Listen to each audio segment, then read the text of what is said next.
तुम शुद्ध स्वरूपा हो, यह सारा संसार तुम्ही से उद्भासित हो रहा है। मैं ब्रह्मा और शंकर हम सभी तुम्हारी कृपा से विद्यमान हैं। हमारा आविर्भाव माने जन्म, तिरोभाव में मृत्यु हुआ करता है। हमारा तो जन्म मृत्यु होता है। विष्णु जी बता रहे, ब्रह्मा जी और शंकर जी और अपनी सतीथि बता रहे हैं कि हम सभी तुम्हारी कृपा से विद्यमान हैं। दुर्गा की स्तुति करते हुए कह रहे, हमारा आविर्भाव माने जन्म, तिरोभाव में मृत्यु हुआ करता है। हमारा तो जन्म मृत्यु होता है। हम अविनाशी नहीं हैं। केवल तुम ही नित्य हो, जगत जननी हो, प्रकृति और सनातनी देवी हो। भगवान शंकर बोले, देवी यदि महाभाग विष्णु तुम्ही से प्रकट हुए हैं, उत्पन्न हुए हैं, तो उनके बाद उत्पन्न होने वाले ब्रह्मा भी तुम्हारे ही बालक हुए। फिर मैं तमोगनी लीला करने वाला शंकर क्या तुम्हारी संतान नहीं हुआ? अर्थात मुझे भी उत्पन्न करने वाली तुम ही हो। शिवे, संपूर्ण संसार की सृष्टि करने में तुम बड़ी चतुर हो। नीचे देखो,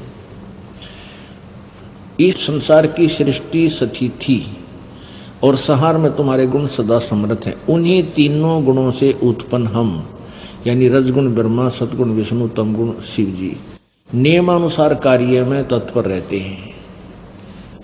अब इस सदग्रंथ के थोड़े से लेख ने कितना कंसेप्ट क्लियर कर दिया। इस पवित्र देवी भागवत के इस थोड़ी सी 5-7 पंक्तियों ने कितने कंसेप्ट क्लियर कर दिए। एक तो ये कर दिया कि ब्रह्मा विष्णु महेश नासवान है, अविनाशी नहीं है, इनकी जन्म मृत्यु होती है। दूसरा ये कर दिया कि इनकी मां दुर्गा है। और तीसरा ये कर दिया कि रजगुण ब्रह्मा, सतगुण विष्णु, तमगुण शिव जी, एक एक गुण से उत्पन्न है, ये परिपूर्ण है।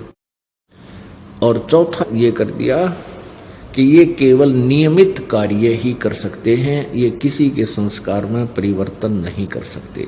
वर्क डन ही दे सकते हैं, जैसा कर्म जिसने किया वैसा ही दे सकते। और पूर्ण परमात्मा हमारे सर्व अपराधों का नाश करके